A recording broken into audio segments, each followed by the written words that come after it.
Hello guys, welcome to Rankayan academy. मैं हूं प्रशांत पूजन और हम पढ़ रहे हैं ग्राम समाज एवं विकास।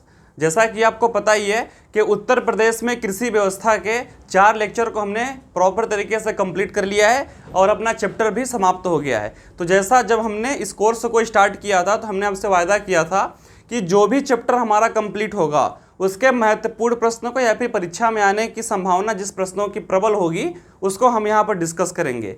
तो उसी ध्येय के साथ अपन लोग 25 क्वेश्चन का एक सेटअप लेके आ रहे हैं जो कि उत्तर प्रदेश में कृषि व्यवस्था के इंपॉर्टेंट प्रश्नों का एक संग्रह है। ठीक है ना। तो एक आप लोगों के लिए विशेष सूचना है कि जो भी इस चैनल पे अभी नए आए हैं या फिर अभी तक आप लोगों ने इसको सब्सक्राइब नहीं किया है, प्लीज़ इसको फॉलो कर लीजिए और हमारी PDF को फ्री ऑफ कॉस्ट पाने के लिए हमारे रंकायन एकेडमी के टेलीग्राम चैनल को ज्वाइन कर लीजिए, क्योंकि आने वाली सभी परीक्षाओं के अपडेट्स और प्रॉपर सिलेबस यहाँ पर आपको फ्री ऑफ कॉस्ट प्रोवाइड कराया जाएगा। ठीक है ना। तो आइए प्रश्नों को देखते हैं। तो उत्तर प्रदेश राज्य भारत के कुल खाद्यान्न का कितना प्रतिशत उत्पादन करता है। प्रश्न आपसे क्या पूछा हुआ है दोस्तों कि उत्तर प्रदेश राज्य में भारतवर्ष में पैदा होने वाले कुल खाद्यान्नों का यानी कि खाने पीने की वस्तुओं का कितना प्रतिशत उत्तर प्रदेश से मिलता है। ठीक है ना। तो ऑप्शन है आपके 14, 16, 18 और 20। तो हम लोगों ने पढ़ा था कि 16% खाद्यान्न की जो वस्तुएं हैं वह उत्तर प्रदेश में बनती हैं यानी कि पैदा होती हैं। ठीक है। प्रश्न नंबर दूसरा देखते हैं। उत्तर प्रदेश में कितने प्रतिशत लोगों की जीविका का प्रमुख आधार कृषि है। अर्थात उत्तर प्रदेश में कितने लोग कृषि में संलिप्त हैं, उनकी जीविका जो है, उनके जो आय है, जो भी रुपया पैसा खाने पीने की चीज़ों का वह उत्पादन करते हैं, कमाते हैं, कितने प्रतिशत लोग कृषि पर निर्भर हैं। ठीक है ना। उनकी जीविका का प्रमुख आधार कृषि है। तो ऑप्शन है आपका 66, 70, 73 और 78।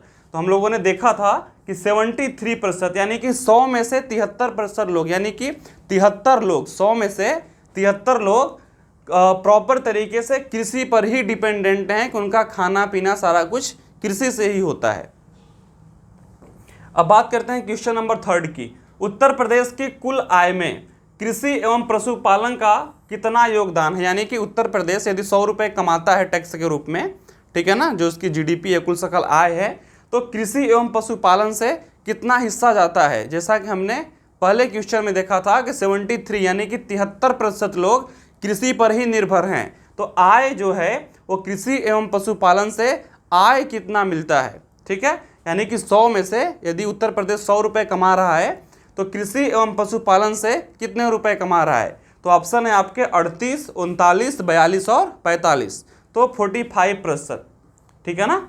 45% जो उत्तर प्रदेश की आय है वह कृषि एवं पशुपालन से आती है। काफ़ी आसान सा क्वेश्चन था। अब बात करते हैं उत्तर प्रदेश में औसत भूमि का आकार कितना है। कुल भूमि और कुल व्यक्तियों की संख्या को यदि हम विभाजित कर दें तो औसत आता है। तो यहाँ पर 0.9 हेक्टेयर, ठीक है ना, प्रति व्यक्ति पे 0.9 हेक्टेयर एग्रीकल्चर भूमि पड़ती है, जो कि काफ़ी कम है। जो जोत का आकार क्या है दोस्तों, यहाँ पर काफ़ी कम है। और जोत का आकार कम होने से नुकसान क्या होता है कि आय कम होती है, कि व्यक्ति उतना ही पैदा कर पाता है जितना उसकी खुद की ज़रूरत होती है। और जब तक अधिक पैदावार नहीं होगा, वह वस्तुओं को बेचेगा नहीं, तब तक आमदनी नहीं होगी। इसीलिए किसानों की जो दुर्दशा हम उसको बोल सकते हैं, कम आमदनी की वजह से जो एक प्रॉब्लम बहुत बड़ी क्रिएट हुई है, एक समस्या यह भी है कि जोत का आकार काफ़ी कम है। ठीक है ना। तो 0.9 हेक्टेयर यानी कि 4 एकड़ से भी कम भूमि प्रति व्यक्ति पे जो किसान है उन पे पड़ती है। यह औसत है। अब बात करते हैं उत्तर प्रदेश में सर्वप्रथम कृषि विभाग की स्थापना किस वर्ष हुई थी। तो यह एक डेटा है, इसको आप लोग याद कर लीजिए कि सन 1875 में सर्वप्रथम कृषि विभाग की स्थापना उत्तर प्रदेश में हुई थी। तो ऑप्शन नंबर सी जो है इस प्रश्न का करेक्ट आंसर है। ठीक है। कृषि विभाग की स्थापना 1875 में हुई थी। अब बात करते हैं दोस्तों कुल खेती क्षेत्र से तात्पर्य क्या है। मैं बोलूं कि कुल खेती क्षेत्र इतना है तो उसका अर्थ क्या हुआ। चकबंदी लेखपाल सन 2015 में यह प्रश्न आया हुआ है कि कुल खेती क्षेत्र से क्या तात्पर्य है। तो ऑप्शन है आपके वर्ष में सकल खेती करने योग्य क्षेत्र, यानी कि कितने भूभाग पर खेती होती है उसके बारे में, या फिर दूसरा प्रश्न क्या है, वर्ष में शुद्ध खेती किया गया क्षेत्र कि प्रॉपर तरीके से कहां तक खेती हुई नुकसान को हटाकर, या फिर वर्ष में शुद्ध खेती किया गया क्षेत्र प्लस वह क्षेत्र जिसमें एक बार से अधिक खेती हुई हो। तो कुल खेती क्षेत्र का अर्थ क्या होता है दोस्तों कि वर्ष में शुद्ध खेती कहां पर हुई है और एक वर्ष में कितने बार खेती हुई है। ऐसा तो नहीं है ना कि खरीफ की फसल हमने बो दी फिर रबी की फसल हम नहीं बोएंगे, एक वर्ष में दोनों सेशन आता है, ठीक है। तो यहाँ पर देखने योग्य बात है कि वर्ष में शुद्ध खेती किया गया क्षेत्र प्लस वह क्षेत्र जिसमें एक बार से अधिक खेती हुई हो, इसको बोलते हैं कुल खेती क्षेत्र। तो प्रश्न नंबर 6 का जो आंसर होगा सी होगा कि वर्ष में शुद्ध खेती किया गया क्षेत्र प्लस एक वर्ष में एक से अधिक बार खेती किया गया क्षेत्र। तो प्रश्न नंबर जो 6 है इसका आंसर क्या होगा, इसका आंसर सी होगा, ठीक है। जैसा कि मैं पहले ही आपको बता दिया हूं कि तुरंत आंसर नहीं देखना है, क्वेश्चन को पढ़ो, वीडियो को रोको, आंसर टिक करो, फिर मिलान करना, ठीक है। अब बात करते हैं राज्य कृषि उत्पादन मंडी परिषद की स्थापना किस वर्ष हुई थी। लेक्चर नंबर 4 जो देखे होंगे वह देखते ही टिक लगा देंगे, 69, 73, 77 या फिर 82।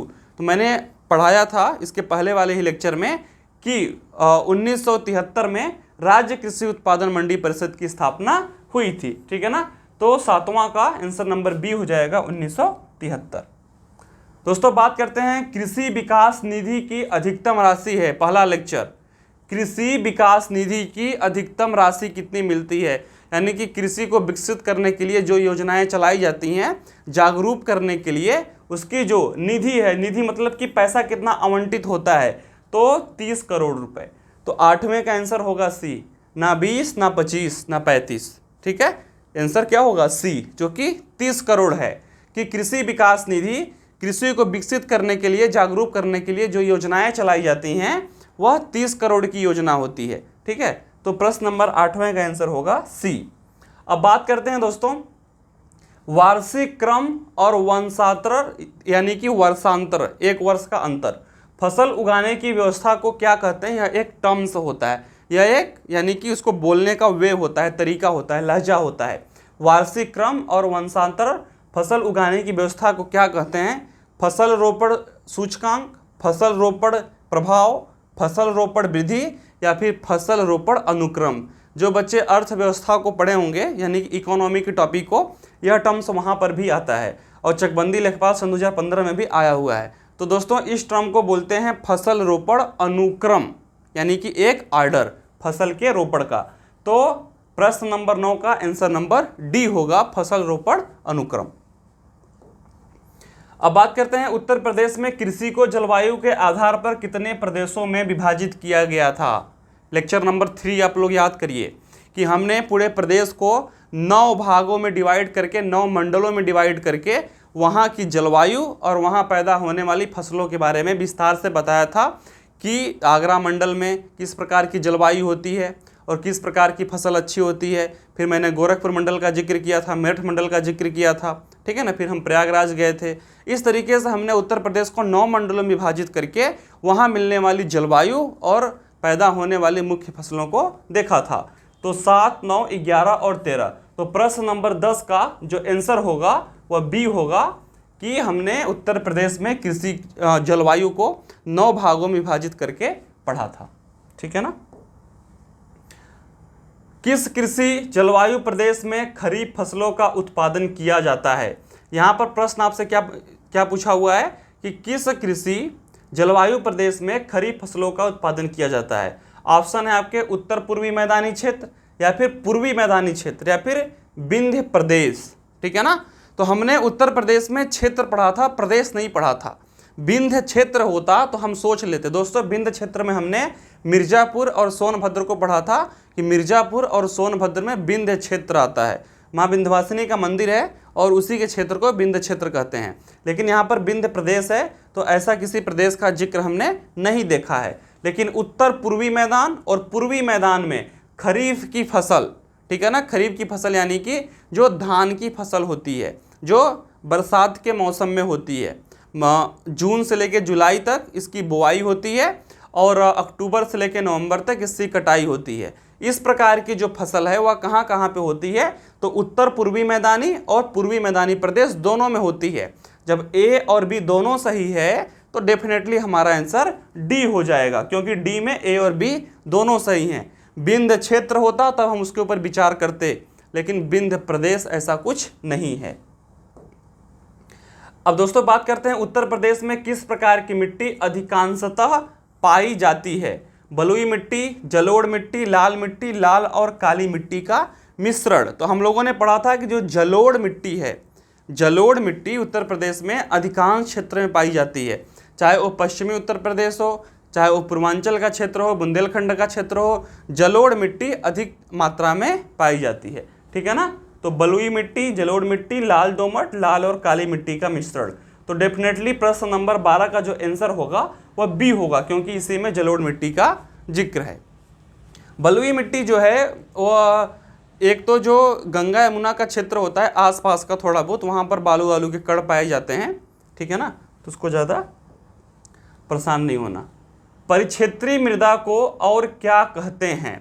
देखिए यहाँ पर दिया है परिक्षेत्रीय मृदा को और क्या कहते हैं। ट्रांसपोर्टेड मृदा, ड्रिफ्ट मृदा या फिर अलूवियल मृदा और ये सभी। तो मैं आपको बता दूं जो परिक्षेत्रीय मृदा होती है इसको ट्रांसपोर्टेड मृदा भी बोलते हैं, ड्रिफ्ट मृदा भी बोलते हैं या फिर अलूवियल मृदा भी बोलते हैं। जब सारा कुछ बोलते हैं तो प्रश्न नंबर 13 का आंसर नंबर डी करेक्ट होगा। ठीक है। प्रॉपर तरीके से इसकी व्याख्या देखनी हो तो आप लोग लेक्चर में जाकर उसको देखिए, और मेरा तो यही कहना है कि बिना लेक्चर देखे प्रश्नों पे मत आया करो। मिट्टी का सर्वाधिक कटाव किस प्रकार की मिट्टी में होता है। हमने काफ़ी अच्छे तरीके से पढ़ा था कि जिस मिट्टी में आकर्षण कम होगा, जुड़ाव कम होगा, लिपटापन कम होगा, उस मिट्टी का बहाव अधिक होगा। ठीक है ना। जैसे सपोज करिए कोई ऐसा मिट्टी है कि प्रॉपर तरीके से चिपका हुआ है, तो आप पानी डालोगे तो बहेगा नहीं, लेकिन यदि बालू की तरीके का कुछ है तो पानी डालोगे तो बह जाएगा, क्योंकि बालू में आपस में अधिक आकर्षण नहीं होता कंपेयर टू मैं यदि काली मिट्टी और जलोढ़ मिट्टी की बात करूं। तो मिट्टी का सर्वाधिक कटाव किस प्रकार की मिट्टी में होता है, यानी कि बहाव किस प्रकार की मिट्टी होगी, तेज वर्षा होगी तो इस प्रकार की मिट्टी ज़्यादा बहेगी या फिर अत्यधिक तेज हवा चलेगी। मृदा का अपर्दन हमने पढ़ा था। तो बलुई मिट्टी, सिल्टी मिट्टी, मटियार मिट्टी, ये सभी आप लोगों को क्या है ना कि एक चस्का लगा रहता है कि ये सभी देखे, अरे यार ये सभी तो हमेशा ही सही होता है, ऐसा नहीं है। ठीक है। तो इसमें बलुई मिट्टी, प्रश्न नंबर 14 का जो आंसर होगा बलुई मिट्टी। बलुई मिट्टी में कटाव और बहाव काफ़ी अधिक होता है। बालू यदि है, बालू टाइप की मिट्टी है, तेज हवा चलने लगी, आंधी आ गई, तो इस प्रकार की मिट्टी बहुत उड़ने लगती है। बोलते हैं ना कि आंधी आ रही है, बाउंडर आ रहा है। तो रेगिस्तान में जो धूल की आंधियाँ चलती हैं वह क्यों चलती हैं, क्योंकि वहाँ पर बलुई मिट्टी पाई जाती है, बालू ही पाया जाता है, और बालू से बनने वाली मिट्टी को बलुई मिट्टी कहते हैं। ठीक है ना। तो मिट्टी का सर्वाधिक कटाव, बहाव, उड़ाव, जो भी आपको बोलना हो बोल लीजिए, तो इस प्रकार की बलुई मिट्टी में सबसे अधिक होता है। चकबंदी लेखपाल सन 2015 में काफ़ी आसान प्रश्न यहाँ आया था, लेकिन ये सभी देखकर, ठीक है ना, जो शौकीन टाइप के बच्चे होंगे वो गलत करेंगे, करे यार ये सभी चलो हो गया काम। ठीक है ना। तो ऐसा नहीं करना है, पहले पढ़ लेना है स्पष्ट तरीके से। मैं ये मानता हूँ कि ये सभी जो ऑप्शन है वह अधिकांश सही ही होते हैं, लेकिन हमेशा सही होते हैं ऐसा बिल्कुल नहीं है। तो तेज हवा की गति कितनी होती है दोस्तों। तेज हवा की गति, यहाँ पर आंधी की बात नहीं चल रही है। यदि हवा एक नॉर्मल चल रही है लेकिन तेज चल रही है तो उसकी गति कितनी होनी चाहिए, हमने पढ़ा था जब हम मृदा अपर्दन को पढ़ रहे थे कि मृदा का उड़ाव कब होता है। तो हमने वहाँ पर देखा था कि 30 मील प्रति घंटे से चलने वाली हवा को हम तेज हवा बोलते हैं, और इस प्रकार की हवा में मिट्टी का अपर्दन होता है। तो 20, 30, 40 और 15। तो प्रश्न नंबर 15वें का डेफिनेटली आंसर कितना होगा, 30 कहाँ पे है, बी में। ठीक है दोस्तों। बात करते हैं आंधी में हवा गति कितनी होती है। यदि हम बोलते हैं कि आंधी चल रही है, तेज हवा और आंधी में अंतर होता है। ठीक है ना। ऐसा नहीं कि तेज हवा का मतलब आप आंधी ही समझ लें, आंधी का मतलब एक बाउंडर टाइप का तूफान। ठीक है। तो उस समय जो हवा की गति होती है, यहाँ पर आपको दिया हुआ है कि 70 मील प्रति घंटा, 80 मील प्रति घंटा, 80 मील प्रति घंटा से अधिक या फिर 60 मील प्रति घंटा। चकबंदी लेखपाल सन 2015 में इससे प्रश्न आया हुआ है। तो मैं आपको बता दूं कि आप लोग के दिमाग में हो सकता है कि 80 मील प्रति घंटा आ जाए, लेकिन 80 मील प्रति घंटा से अधिक की हवा को तेज आंधी बोलते हैं। तो प्रश्न नंबर 16 का आंसर नंबर सी होगा कि 80 मील प्रति घंटा से जब अधिक हवा चलती है तो उसको आंधी बोलते हैं, और 30 मील प्रति घंटा की जब हवा चलती है तो उसको तेज हवा बोलते हैं कि हवा तेज चल रही है। लेकिन जब हवा की गति 80 मील प्रति घंटा में परिवर्तित हो जाती है तो उसको हम आंधी बोल देते हैं। और जब अधिक बरसात भी होती है तो आंधी एवं तूफान। निम्नलिखित में से कौन सी नदी उत्तर प्रदेश में बीहड़ों का निर्माण करती है? तो यमुना, गोमती, हिंडन और गंगा। देखिए प्रश्न नंबर 17 में का आंसर नंबर ए होगा, यमुना होगा।